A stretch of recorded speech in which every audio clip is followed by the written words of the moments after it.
2। गोनू झा का शास्त्रार्थ। मिथिला के राजदरबार में एक दिन काशी से पढ़कर एक विद्वान आया। मिथिला नरेश ने उसका समुचित स्वागत किया और उसे आसन दिया। विप्रश्रेष्ठ, राजा ने कहा, आप जैसे विद्वान के चरण हमारे राज्य में पड़े, ये हमारे लिए बड़े ही सौभाग्य की बात है। अब हम आपसे प्रार्थना करते हैं कि कुछ दिन हमारे आतिथ्य स्वीकार करें और अपने ज्ञान से हमें और हमारी प्रजा को लाभान्वित करें। राजन विद्वान ब्राह्मण बोला, मैं काशी के प्रसिद्ध गुरुकुल से शिक्षा प्राप्त हूँ। समस्त वेद, शास्त्र और पुराण मुझे कंठस्थ हैं। इस समय मैं एक विशेष प्रयोजन से यात्रा पर हूँ। यात्रा विद्वानों के ज्ञान प्रसार का माध्यम होता है शास्त्री जी, परंतु प्रत्येक यात्रा पड़ाव भी चाहती है। आप कुछ दिन हमें भी सेवा का अवसर दें। इससे पूर्व आप मेरा प्रयोजन जान ले महाराज। बताइए विप्रश्रेष्ठ, मैं काशी से पूर्ण शिक्षित होकर निकला तो मुझे मार्ग में एक कथावाचक विद्वान सभा के बीच रामचर्चा करते मिले। मैंने उनसे 3 प्रश्न कर डाले, उनसे एक का भी जवाब न दिया गया। ज्ञान तो उनका सीमित था ही, क्रोध उनसे एक का ही जवाब न दिया गया। ज्ञान तो उनका सीमित था ही, क्रोध उनसे असीमित था। वो लज्जित होकर भरी सभा में क्रोधित हो उठे और बोले, हे विद्वान, मैंने माना कि आपके पास ज्ञान का प्रचुर भंडार है, परंतु इसका अर्थ यह नहीं कि आप सृष्टि के सर्वश्रेष्ठ विद्वान हैं। इस पृथ्वी पर एक से बढ़कर एक विद्वान है। जिस दिन आपको स्वयं से उत्तम मिलेगा उस दिन आपका ज्ञान बगलें झांकता नजर आएगा। शास्त्री ने बताया। विप्रवर, उस कथावाचक की यह बात तो सत्य है कि संसार में एक से एक उच्च कोटि का विद्वान है। राजा ने कहा, परंतु मेरा ऐसा मानना नहीं है। मैंने समस्त शिक्षाएं पूर्ण की हैं और मैं पूर्ण विद्वान हूँ। मेरे समकक्ष विद्वान हो सकते हैं, परंतु मुझसे अधिक विद्वान कोई नहीं मिलेगा। शास्त्री अहंकार से बोला, और मेरी यह यात्रा उसी विद्वान की खोज में है। मैं घोषणा करता हूँ कि जो विद्वान मुझे शास्त्रार्थ में पराजित कर देगा, मैं उसका शिष्य हो जाऊंगा, अन्यथा उसे मेरा शिष्यत्व स्वीकार करना होगा। आप जैसे विद्वान का शिष्य बनना भी सौभाग्य होगा। राजन, मैं समस्त मिथिला राज्य के विद्वानों को शास्त्रार्थ के लिए ललकार रहा हूँ। यदि मैं पराजित हो जाऊं तो मिथिला नरेश का दास बनकर रहूंगा, और यदि मैं विजयी रहा तो मिथिला का सर्वोच्च सम्मान मुझे मिलेगा। विप्रवर, आप ज्ञान के अहंकार में हैं। अहंकार विद्वानों को शोभा नहीं देता। ज्ञान का प्रदर्शन ही विद्वान की शोभा है।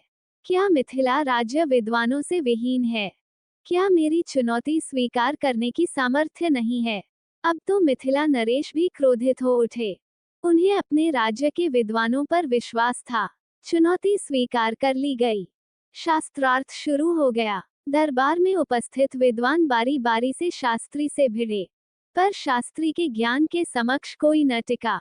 अब तो महाराज को भी चिंता सताने लगी कि वास्तव में मिथिला में कोई ऐसा विद्वान नहीं जो उस गर्वीले शास्त्री को पराजित कर सके।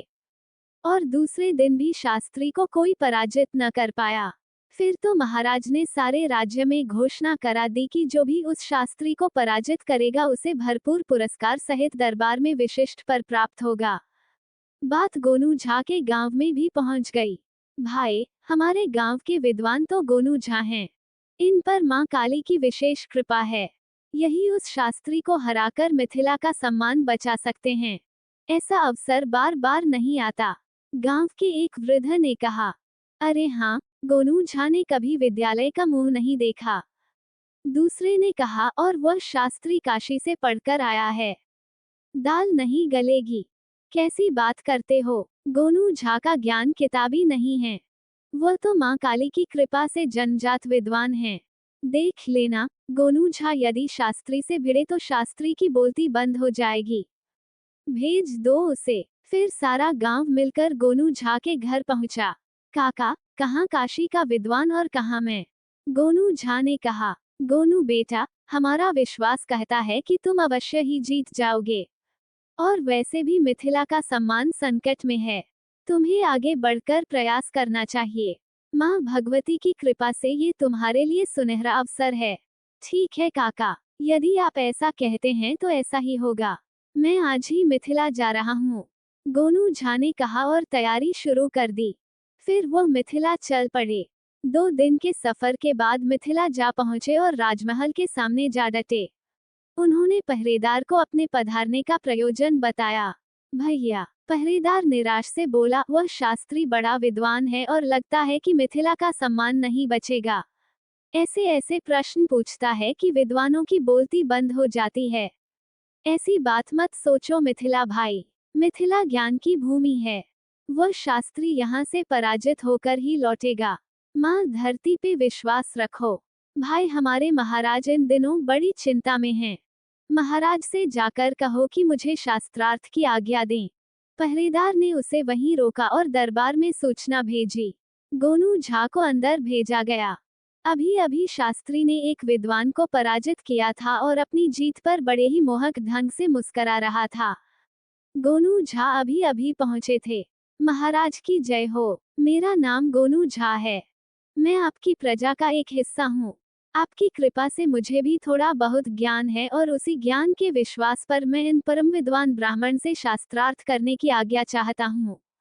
राजा ने साधारण वेशभूषा वाले देहाती को देखा और धीरे से स्वीकृति दे दी।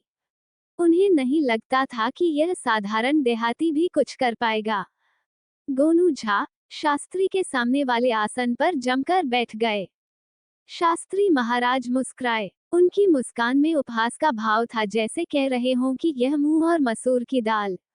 तो शास्त्री जी, आप है वो प्रकांड विद्वान जो मिथिला को शस्त्रों से नहीं शास्त्रों से पराजित करने का दुस्साहस कर रहे हैं।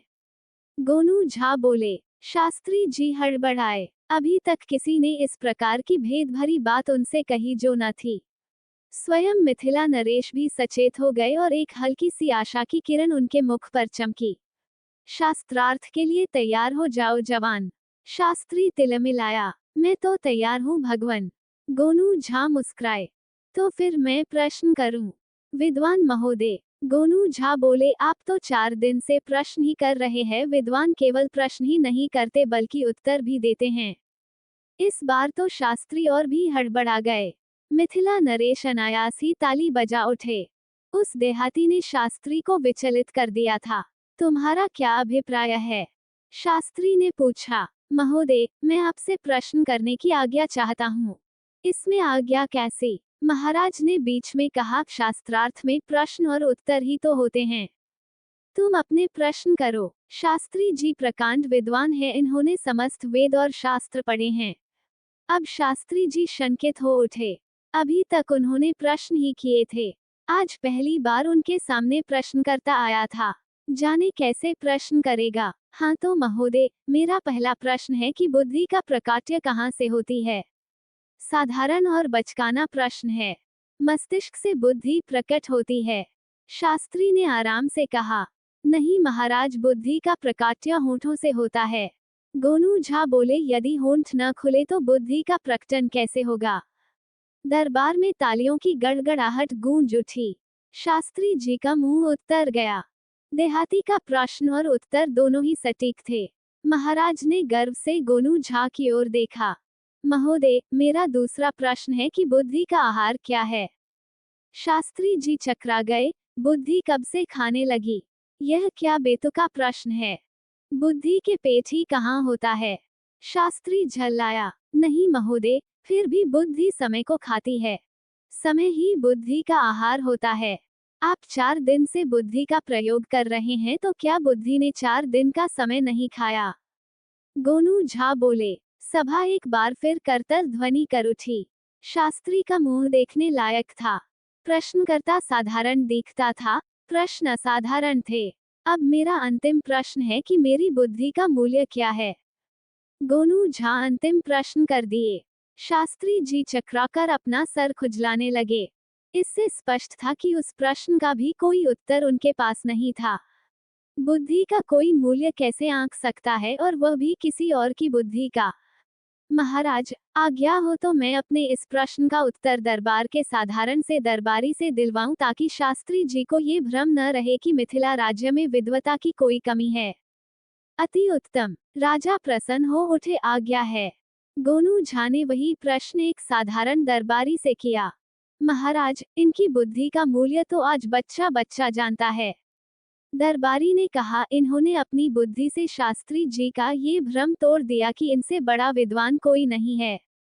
अब यह विजेता हैं और विजय का मूल्य ढेर सारे पुरस्कार और दरबार में विशिष्ट पद के रूप में इन्हें प्राप्त होगा। अवश्य अवश्य। वाह युवक, तुम वाकई विद्वान ही नहीं चतुर भी हो। हम आज से तुम्हें अपना प्रधान सलाहकार नियुक्त करते हैं। और सभी लोग बहुत प्रसन्न हुए। उधर शास्त्री जी उठकर अपना पोथी पत्रा समेटकर चलने को हुए तो गोनू झा ने हाथ जोड़कर मार्ग रोका। शास्त्री जी, आप परम विद्वान हैं। मुझे ये स्वीकारने में कोई संकोच नहीं कि मैंने ज्ञान से नहीं, तुक्के से आपको पराजित किया है। अतः आप मन में ग्लानि न रखें। आप हमारे पूज्य हैं। शास्त्री जी की आंखें खुल गई। गोनू झा विद्वान भी थे और सज्जन हृदय भी। उनका गर्व चूर चूर हो गया। गोनू झा मिथिला दरबार के सम्मानित पद पर आसीन हुए। उन्हें महाराज ने ये भी सुविधा प्रदान की कि वह जब चाहें दरबार आ सकते हैं। और ढेर सारा पुरस्कार लेकर गोनू झा वापस अपने गांव आ गए। 3. ग्रह दोष निवारण। आगे की कहानी नेक्स्ट वीडियो में।